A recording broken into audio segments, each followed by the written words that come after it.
Bonjour à tous et bienvenue, très heureux de vous retrouver pour ce nouveau numéro de Mont Blanc Live, l'émission, pour vous emmener une fois encore sur les sommets. Et notre invité s'y connaît en matière de montagne, son palmarès est tout simplement exceptionnel, 17 fois championne du monde, accrochez-vous. Alors l'équipe du jour, justement, eh bien Chloé, 17 ans d'expérience, et puis Greg, 17 ans tout court. Alors je vous le disais, 17 titres de championne du monde pour notre invité, 8 fois vainqueur du général de la Coupe du Monde, elle a remporté 7 fois la Pyramide, elle vient de gagner la patrouille des glaciers, c'est en Suisse, entre Zermatt et Verbier. Je parle évidemment de Laetitia Roux. Bonjour et bienvenue. Bonjour. Alors effectivement, une nouvelle victoire sur la patrouille des glaciers, je le disais, et vous établissez en plus un nouveau record en 7h15 minutes.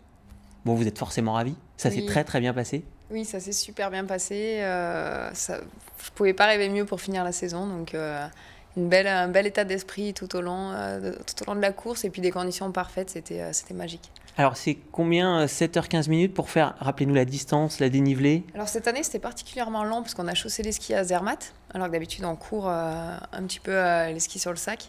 Donc là, ça faisait 61 km et ça fait 4000 mètres de positif. 4000 mètres de dénivelé. Alors, nouveau record en 7h15 minutes. Vous aviez déjà le précédent record en 2014 ? Tout à fait, oui, en 2014, avec deux Suissesses, Maud Matisse et Séverine Pancombe. On était en 7h27 minutes. Donc là, battre son propre record, c'est beau. Et de près de 15 minutes, enfin 12-13 minutes, c'est quand même une belle performance. Oui, c'est sûr que ça fait un bel écart. Chez les hommes, ça a été pareil. Donc c'était une belle patrouille. Une belle patrouille des glaciers. Alors bravo. Alors certains téléspectateurs pratiquent peut-être le ski de randonnée ou le ski alpinisme. Est-ce que vous pratiquez le même sport que Laetitia Roux ? Eh bien regardez.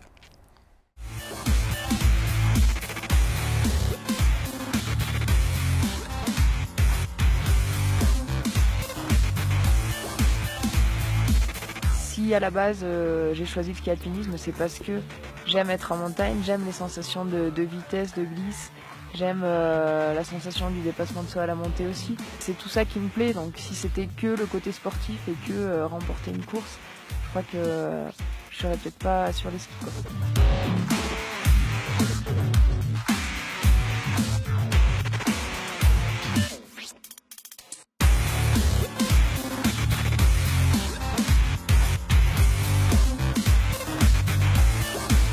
Le ski alpi, c'est ma vie et si je m'implique autant, c'est aussi pour le côté purement sportif. Il faut être à 200% dans l'entraînement. Ça demande de la rigueur dans la vie de tous les jours. Et j'aime bien en fait cette difficulté, ce défi. C'est un style de vie.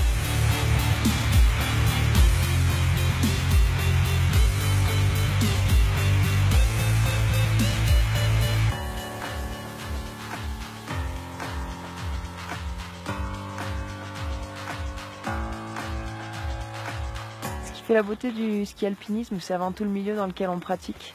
La montagne, c'est un espace sauvage qui demande à la fois de l'humilité parce que c'est un milieu hostile, mais qui inspire à l'évasion et puis également au dépassement de soi.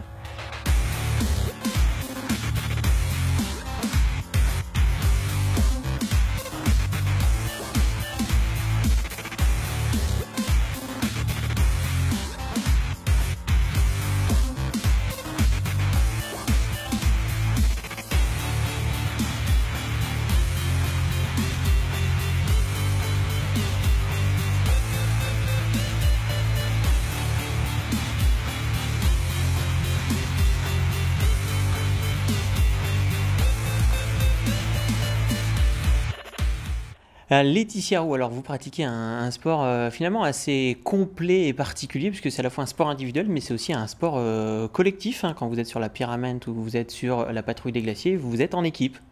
Oui. À la base, je pense, c'est un peu les racines du ski alpinisme. C'est la cordée, c'est l'esprit d'équipe. Être en montagne, on y est rarement tout seul, en fait, en haute montagne. Donc sur les grandes courses ou le circuit de la grande course, on garde cet esprit-là d'équipe. Donc soit on est par 2 sur la Pyramenta, soit par 3 sur la Patrouille des Glaciers, sur la Mezzalama. Et c'est vrai que c'est une gestion complètement différente par rapport aux Coupes du Monde, qui est un format beaucoup plus court, qui est plus axé sur le côté sportif. Et là, c'est des courses individuelles. Donc des formats sprint, vertical, il y a différents formats, mais c'est toujours sur du format individuel. Donc c'est bien, ça permet de varier les plaisirs, quoi. Alors même sur ces courses, vous allez quand même très très vite. Vous dites aimer être en montagne, vous avez le temps d'en profiter, vous avez le temps de regarder le paysage? Franchement, non. Franchement, non. Non, c'est vrai que bon, ça peut arriver quand même. Sur certaines courses par équipe, forcément, il peut y avoir des moments où on arrive à lever un peu la tête, mais c'est vrai que globalement, je suis quand même super concentrée. Je ne fais pas partie, à mon avis, des athlètes qui arrivent à regarder le plus le paysage. Ouais. Les coéquipières, vous changez de temps en temps de coéquipière selon les courses. Comment ça se passe? Vous choisissez? C'est quoi la règle en fait? Parce que ce n'est pas toujours les mêmes équipes. Alors, il n'y a pas de règle. Aujourd'hui, il n'y a plus de Coupe du Monde par équipe, donc on n'est pas obligé de courir avec une fille de la même nation. Donc on peut vraiment faire c'est vraiment notre choix personnel. Donc ça se fait généralement, on attend les premières Coupes du Monde pour voir un petit peu l'état de forme de chacune. Et puis ça se fait par affinité et puis par rapport à l'état de forme de chacune. D'une année sur l'autre, on n'est pas forcément au même niveau. Il y a des filles qui arrivent, il y a des filles qui repartent. Et du coup, chaque année, voilà, après les premières Coupes du Monde, ça se fait un peu au feeling, on discute un peu et puis on essaie de faire avec les envies et puis les liens aussi, voilà, qu'on a avec les autres filles. Et est-ce que vous restez amis après les courses? La grande question. Généralement, ça se passe bien. Généralement, ça se passe bien. Généralement, ça se passe bien, ouais. Est-ce qu'il peut y avoir des griefs contre une des coéquipières qui est allée pas assez vite ce jour-là et qui vous a fait perdre du temps ou ce genre de choses? Bon, moi, j'ai jamais eu de gros problèmes. C'est vrai qu'il peut y avoir des tensions pendant les courses. Généralement, moi, j'ai quasiment que des bons souvenirs sur les courses par équipe. En tout cas, toutes les courses où j'ai pu choisir mes coéquipières, j'ai que des bons souvenirs et c'est les meilleurs souvenirs que j'ai, c'est ceux sur les courses par équipe en fait. C'est tellement fort émotionnellement et la Patrouille des Glaciers dont on a parlé, c'est l'exemple type parce que pendant 7 heures et quart, on est vraiment les trois ensemble au milieu de nulle part à donner le meilleur de nous-mêmes pour l'équipe, pour les autres. Et être dans cet état qui est un état de violence quand même et où on se fait violence pendant autant de temps, ça pousse vraiment à tisser des liens et puis à se dévoiler aux autres. Ça crée vraiment quelque chose de très fort entre les coéquipières et c'est sûr qu'à la fin, bon, c'est des moments qui sont inoubliables. Alors, sur la Patrouille des Glaciers, c'était donc Axel Mollaret et Jennifer Fitcher, je dis pas de bêtises. Et puis alors, la Pyramide, on a aussi des images de la Pyramide, célèbre course de ski alpinisme qui se déroule dans le Beaufortin. Vous étiez là avec une autre coéquipière, Émilie Forsberg, c'est ça, hein? Tout à fait. Alors, du coup, comment ça s'est passé avec elle? Là, vous êtes un duo, c'est un peu différent d'un trio, hein? Oui, alors bon, c'est sûr que le trio, c'est plus compliqué à gérer parce que déjà à 2, c'est pas simple, mais 3, il faut gérer 3 filles. Ouais, c'est encore plus compliqué, mais quelque part peut-être encore plus profond et puis plus intense. Je sais pas, mais en tout cas, la Pyramide, c'est pareil, c'est 4 jours, donc c'est quand même beaucoup de temps passé ensemble. Donc c'est une aventure extraordinaire que j'adore aussi parce que 4 jours à vivre, à souffrir ensemble, à être heureuse ensemble quand ça fonctionne et puis à essayer de trouver les stratégies les meilleures, tout ça, c'est tout. On est dans une bulle pendant 4 jours, donc c'est quelque chose de formidable aussi. C'est un peu différent de la patrouille, c'est pas la même approche, mais tout aussi beau. Alors quand on vous a vu là, vous étiez en montée, vous êtes en cordée. Comment vous choisissez qui est en tête? C'est celle qui est la plus en forme, qui tire un peu l'autre? C'est quoi? Hein. Là, ça tire un petit peu. Qui tire un peu. Alors en fait, il y a l'encordement comme sur la patrouille des glaciers ou sur la Mezzalama quand on est sur une zone glaciaire. Donc là, c'est vraiment avec une corde d'escalade en fait, hein, qui est un peu, voilà, qui est pas très grosse, mais c'est vraiment une vraie corde. Et puis il y a ce qu'on a vu sur la pyramide. En fait, c'est juste un élastique, donc c'est très fin. Et pour le coup, là, ça ne sert pas du tout en termes de secours, ça sert juste à aider, soit à aider pour tracter, en effet, pour tracter la deuxième, soit au minimum à faire le lien dans l'équipe, parce que des fois, il y a certaines filles, et moi je trouve ça super intéressant, sans vouloir vraiment tirer très très fort, mais de faire le lien dans l'équipe, c'est un outil qui est super intéressant. Donc après, ça dépend des stratégies. Soit on va mettre vraiment dans l'encordement, donc sur la patrouille des glaciers par exemple, soit on va mettre la moins forte, enfin certaines équipes peuvent choisir de mettre la moins forte devant pour que ce soit elle qui donne le rythme et qu'elle est pas, elle se grille pas comme on dit, donc que ce soit elle qui aille à son rythme et qui soit libre de choisir ça. Soit on la met derrière pour qu'on puisse l'aider justement et puis qu'on puisse la tirer un petit peu.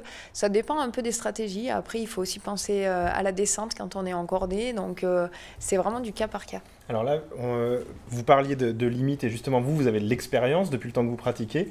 Les limites, c'est des limites mentales ou c'est des limites physiques? Comment vous connaissez? C'est quoi qui lâche en premier? Alors, ce qui lâche en premier, parce que je pense que sur une course comme la patrouille des glaciers, on touche vraiment ces limites, qu'elles soient physiques ou mentales en fait. C'est vraiment les deux parce que on va au bout de ces limites, on essaie de gérer en tout cas au mieux son effort pour que ça tienne pendant 7 heures, parce qu'il ne faut pas aller trop fort non plus, sinon derrière c'est au niveau physique que ça va lâcher.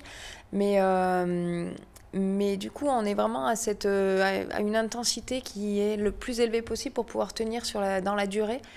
Et je pense que j'aurais du mal à dire lequel va lâcher en premier entre le physique et le mental, mais généralement, je dirais que c'est plus le mental. Si on a le mental, le corps, on peut aller chercher tellement loin, c'est surprenant. Des fois, je ne sais pas où je trouve l'énergie, je ne sais pas comment je la trouve, mais quand je sens qu'il y a vraiment cette cohésion d'équipe, qu'il y a vraiment cette envie que les autres coéquipières se sont préparées autant que moi et qu'on est vraiment qu'il y a vraiment une fusion de l'équipe, le corps, et on peut aller chercher très très loin. Et donc c'est plus le mental qui mène la danse, je dirais. Alors le physique, le mental, on a parlé. Il y a un autre élément, c'est le matériel. Le matériel, alors justement, le matériel est très important dans la pratique du ski alpinisme. Et Chloé s'est intéressée à un élément du matériel que l'on ne voit pas du tout. Alors oui Laetitia, moi je suis allée à la découverte de l'un de vos partenaires, la marque suisse Pomoca, qui est spécialisée dans la fabrication de peaux de phoque. Alors Pomoca, c'est 85 ans d'expérience et une histoire familiale. La marque est entrée en 2011 dans le groupe Salewa pour produire et également développer de nouveaux produits. Ils produisent et vendent directement pour les grandes marques de ski comme Rossignol, K2 ou Faction. Les peaux sont estampillées avec le logo de la marque, mais utilisent le label qualité Pomoca. Je vous propose une visite de leur atelier près de Lausanne. Ici, nous sommes chez Pomoca. Pomoca, c'est un fabricant de peaux de phoque pour les skis de randonnée. Pomoca, c'était la première entreprise qui a produit peaux de phoque. C'est une histoire familiale qui a commencé en 1931 dans un hôtel au-dessus de Montreux, dans un village qui s'appelle Les Avants. Et les patrons de l'hôtel voulaient entretenir ses clients. C'était la jet set de la période. Donc, ils ont cherché des activités pour eux. Donc, ils ont commencé à importer des skis, des luges et aussi des peaux. Et c'est comme ça que la famille Dufour a pris la passion pour la peau de phoque et a commencé à faire des produits pour les skis de randonnée. Alors, les noms peau de phoque, nous, on ne l'utilise jamais dans le catalogue parce que ça effraie des gens qui ne connaissent pas bien le produit. Mais oui, aux origines, jusqu'à les années 30, fin des années 30, les peaux de phoque étaient vraies de peau de phoque. Aujourd'hui, ce n'est plus la peau de phoque. Depuis 1939, les peaux sont en tissage, qui s'appelle en velours, tissé avec de la laine de mohair. Nous, on fabrique des peaux de phoque de débutants jusqu'à professionnels, de la compétition jusqu'au freeride. Les différences, c'est surtout en accroche, la glisse, les poids et aussi les autres performances comme les bottages, alors s'il prend de l'eau ou non. Donc c'est à travers surtout la qualité du fil qu'on choisit et les tissages qu'on décide de faire qu'on va avoir plus de glisse, et normalement quand on a plus de glisse, on va sacrifier de l'accroche. C'est pour ça que les peaux de compétition ne sont pas adaptées pour tout le monde, parce que même si la glisse est très bonne, l'accroche n'est pas suffisante pour un débutant. C'est quelque chose qu'on ne peut pas maîtriser à 100% non plus parce que c'est un peu comme les vents. Nous, on dépend de la laine. La laine, c'est un produit naturel. Ça dépend si la chèvre a vécu une année avec de la pluie, avec du soleil. Ça va influencer la laine et cette laine va influencer la glisse. Donc, c'est des choses qu'on peut maîtriser jusqu'à un certain point, mais il y a une partie à la fin qui va dépendre un peu de l'hasard, un peu comme les vents et les vendanges chaque année. La différence principale chez Pomoca, c'est la membrane en caoutchouc. Donc, nous, on a des pots qui ont une doublure. Cette doublure, normalement, c'est un tissu chez nos concurrents, mais ce tissu joue l'étanchéité entre les velours et la colle. Mais un tissu, c'est un peu comme Gore-Tex, c'est jamais 100% étanche. Nous, on a remplacé ce tissu, on l'a complémenté avec une membrane en caoutchouc, donc une induction en caoutchouc, qui rend notre peau beaucoup plus étanche. Ça a beaucoup d'avantages, au niveau que la colle est plus sèche, la malléabilité, la façon de découper. On peut mettre 2 types de colle, donc une colle de contact ici, et puis une colle de surface. C'est ça qui donne à nos peaux cette caractéristique d'être autocollante, donc utilisable plusieurs fois dans la vie. Les machines sont un peu particulières parce que voilà, on essaie de combiner un système moderne et artisanal. Les machines en fait ont une fabrication déjà maison, si je peux dire, parce qu'elles ont été conçues par nos ingénieurs, nos techniciens pour un but spécifique à la fabrication de nos produits. Ça fait longtemps que les peaux sont des peaux de velours, depuis les années 30, et on arrive un peu à la fin du développement de ces produits-là. Donc aujourd'hui, nous, on a construit une collection très stable, mais notre recherche se base surtout sur des technologies de rupture. Donc on va chercher de nouvelles colles qui collent dans toutes les conditions, même dans le froid, dans l'humidité. On va chercher aussi de faire des peaux qui ne sont pas faites de velours, mais des autres systèmes pour glisser. Donc c'est vraiment un peu des projets à très long terme, mais on pense vraiment que les peaux de phoque dans les prochaines 10-15 ans vont être vraiment différents aujourd'hui. Les athlètes, c'est la base de notre développement de produit. Les athlètes sont des gens qui sont d'abord là pour la performance. Malheureusement, on ne peut pas leur payer leur fidélité, on les paye la fidélité à travers de bons produits. Donc c'est vraiment un honneur pour nous de savoir qu'entre les 20 meilleurs du monde, il y a 17-18 qui sont avec Pomoca, parce que ça veut dire qu'ils croient vraiment à nos produits. Et c'est eux aussi qui nous aident à développer le produit, qui sont très critiques quand une peau ne marche pas et qui nous aident vraiment à aller de l'avant. Laetitia Roux, c'est une des athlètes qui fait partie de notre équipe depuis longtemps et naturellement, c'est la personne qui a accumulé le plus de médailles avec des peaux Pomoca. On est vraiment fiers de l'avoir. Et ce n'est pas seulement Laetitia Roux, il y a aussi Florent Perrier, qui maintenant est à la retraite, mais qui c'était aussi 7 fois champion du monde. Donc c'est vraiment ces gens-là qui vraiment nous font sentir fiers des produits qu'on fait, parce que si Laetitia utilise nos peaux, c'est vraiment parce qu'elle y croit aussi. Alors Laetitia, vous utilisez ce matériel tout l'hiver. Quels sont les avantages d'utiliser les peaux Pomoca, justement ? Quels sont les avantages d'utiliser les peaux Pomoca par rapport à d'autres peaux que vous avez peut-être connues avant ? Pourquoi ils sont meilleurs selon vous ? Bon, déjà, il y a un gros avantage, moi je trouve, par rapport à la colle. C'est-à-dire qu'elle se décolle vraiment facilement et il n'y a pas de problème de colle au niveau, enfin en tout cas pour qu'elle colle sous le ski. Ça, j'ai jamais eu de problème de perdre les peaux. C'est la glisse, c'est l'accroche, c'est une très bonne accroche sur des pentes gelées, il n'y a aucun souci. Donc les peaux, c'est super important pour nous, c'est ce qui fait la différence, un petit peu comme en ski de fond, leur fart, nous c'est les peaux. Alors justement, on parlait de colle, est-ce qu'il y a des colles différentes en fonction des températures ou en fonction des neiges, ou c'est les mêmes peaux pour tous les terrains ? Alors il n'y a pas des colles différentes, la colle c'est la même, par contre il y a des peaux différentes. En effet, on va utiliser des peaux plus ou moins larges, on a des poils différents. Qui vont plus s'accrocher, qui vont plus glisser. Ça, on choisit à chaque fois vraiment la peau qui va correspondre à la neige, si la neige est fraîche, si la neige est mouillée, si c'est gelé. Les gens connaissent pas trop ce côté-là, mais en fait, c'est très très pointu. Et puis après, nous, on farte encore les peaux par-dessus pour essayer d'aller encore plus loin dans la glisse. Donc, c'est tout un art. Il me semble qu'un autre enjeu des peaux, justement, est la vitesse à laquelle vous arrivez à les mettre et les enlever. Est-ce que vous pouvez nous faire une démonstration ? Pour les mettre, alors déjà C'est vrai qu'en compétition, vous allez très très très vite pour les mettre, c'est ça hein, Oui. Après, Pomoca a fait les choses bien, hein, c'est très facile. Il y a une fente ici, l'élastique là, hop, on vient coller, et on tire là, et voilà. Voilà, donc quand on met 5 ou 10 minutes à mettre ses peaux, en ski de randonnée classique, en ski alpinisme et en compétition, ça va aussi vite que ça. Et encore, vous pouvez même les mettre ski au pied. Alors les mettre ski au pied, c'est plus compliqué. On est obligé de les enlever. Vous êtes obligé de les enlever quand même. On est obligé de les enlever pour les mettre quand même, parce que voilà, faut venir placer l'élastique ici. Par contre, pour les enlever, on n'est pas obligé d'enlever les skis des chaussures.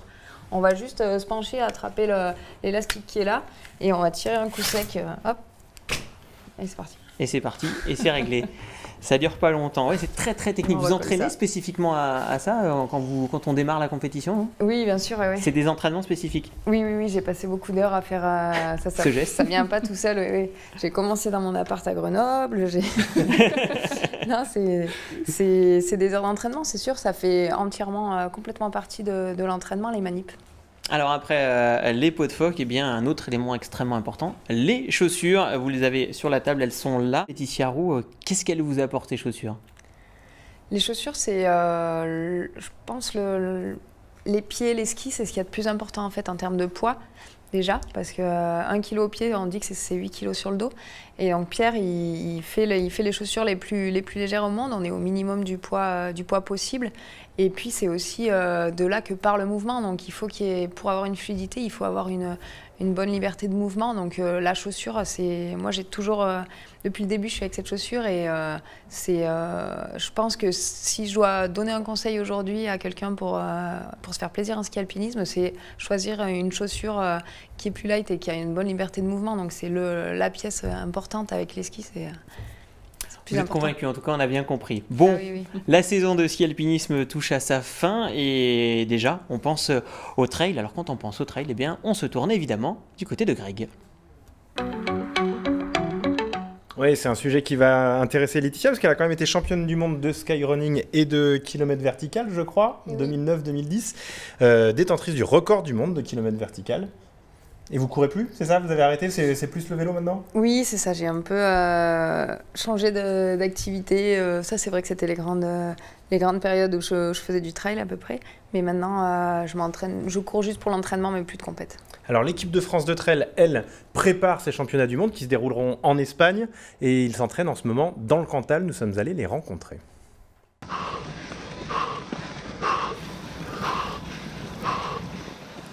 Allez les gars, allez. Allez les gars, allez, tirez bien sur vos bras là, allez. Allez. Quand ça souffle, c'est que ça travaille. Allez, serre-toi bien de tes bras. On récupère en descente, d'accord, hein? Écarte-toi pas trop tes bras, bien le long de ton corps. Allez, allez Sarah, allez. On fait un stage avec un plan d'entraînement qui effectivement était orienté en fonction du championnat du monde que l'on va faire d'ici un mois. On est dans une période ce qu'on appelle spécifique. On s'adapte à la compétition que l'on prépare. 85 km, 5000 mètres de dénivelé. Donc là, on a allongé un peu les sorties, accentuant beaucoup de notre travail sur un travail de côte.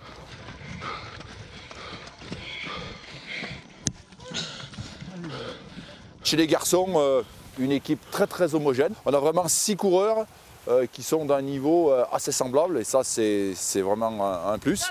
À la fois semblable mais surtout performant. Allez les gars, allez, c'est bien, c'est la dernière là, allez. Allez mon Nico. Allez Ludo, allez, allez.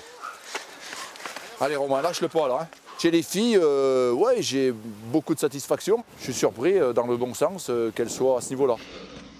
C'est des bonnes séances qui nous tirent toutes vers le haut. On passe des caps, ça nous permet d'avoir des repères aussi. Et oui, on fait des bien plus grosses séances que tout seul. Et donc on va chercher des nouvelles limites qu'on n'avait pas forcément en tête.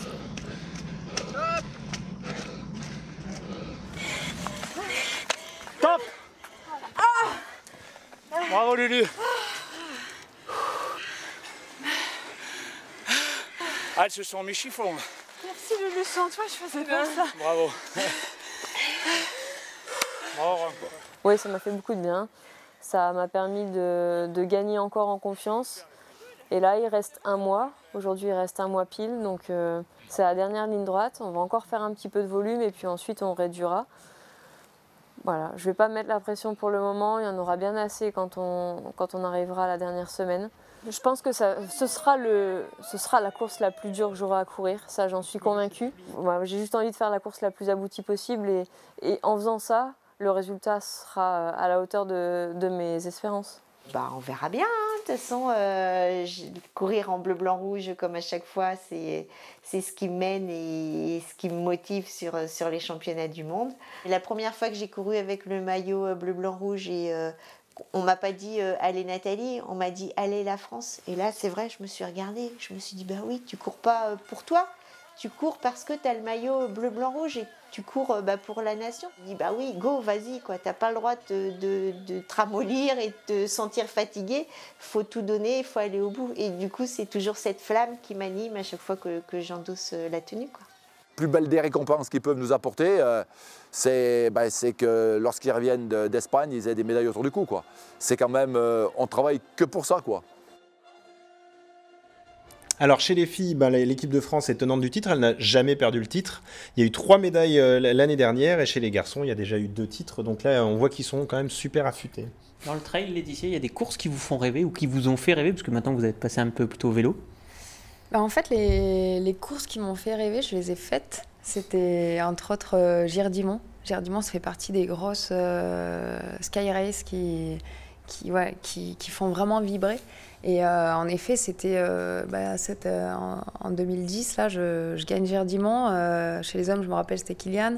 Ces images, je les garderai en tête parce que c'était juste magique. Girdimont, dans les Dolomites, il y avait Canazai qui était vraiment une course aussi qui m'a vraiment transportée également. J'ai pas... forcément, je regarde l'UTMB, tout ça, avec admiration, mais c'est pas des courses qui me font envie et qui me font rêver pour le moment. Parce On est sur des formats extrêmes, là. Voilà. Moi, je suis pas encore sur de l'ultra comme ça. Ça me fait pas rêver de le courir moi. Ça me fait rêver de le voir et de voir les athlètes qui le font. Ça m'impressionne vraiment. Mais par contre, moi, je suis pas encore là-dessus. Peut-être que ça viendra. Alors là, c'est le vélo maintenant ? Oui, alors là, ça va vite. Je vais vite changer de matériel parce que j'enchaîne du 10 au 14 mai sur les Chemins du Soleil, donc en VTT. C'est une course de 4 jours qui part plus ou moins de chez moi puisque ça part de Gap, dans les Hautes-Alpes. Et puis j'ai un beau programme tout l'été. J'en fais depuis longtemps du VTT et quelques compètes, des courses à étapes, tout ça. Mais ça sera le premier été où vraiment ça fait un moment que je veux le faire. Et cette année, je me suis dit bon, c'est l'année. Je veux vraiment m'investir là-dedans, essayer de me faire un vrai programme, essayer de m'entraîner pour ça, parce que pour le moment, je m'entraînais pour l'hiver et pas pour mes courses de vélo l'été. Donc là, j'ai vraiment envie de préparer certaines courses en vélo, notamment l'Alpe Epic, pareil, qui est dans les Hautes-Alpes. C'est une course à étapes d'une semaine que je vais courir en féminine. Donc ça, c'est un beau challenge pour moi parce que pour le moment, toutes les courses à étapes que j'ai faites, c'était en mixte. Et c'est vrai que on peut se faire pas mal aider. Je me dis tout le temps, le coéquipier, il peut m'apporter quand même son aide. Et là... je pense qu'elle pourra m'aider aussi, mais en tout cas, c'est un nouveau challenge. Et puis, j'ai vraiment envie de donner tout ce que je pourrais sur cette étape-là. Et puis après, sur cette course-là. Et puis après, j'ai un peu des courses tout l'été. Et entre autres, je vais essayer de me qualifier pour les championnats du monde marathon qui auront lieu en septembre en Italie. Donc, un bel été qui s'annonce. Les courses UCI, là, c'est ça, Union Cycliste Internationale. Ça, c'est UCI, ouais. Ouais, c'est UCI. Sacré challenge. Bon, on va vous suivre tout l'été du coup en VTT, Laetitia Roux. Hein. On va pas s'ennuyer. Donc c'est parti, reprenez l'entraînement, direction le VTT. Merci à vous en tout cas Laetitia Roux d'être venue sur ce plateau, d'avoir trouvé un instant dans votre programme d'entraînement. Merci à vous, c'est la fin de cette émission. Vous nous retrouvez évidemment en replay, hein, www.montblanclive.com pour retrouver cette émission et toutes les autres. Et puis les réseaux sociaux, hein, Facebook, Twitter, Instagram pour réagir avec le hashtag MontBlancLive. Merci à tous, très très bonne fin de journée sur MB Live.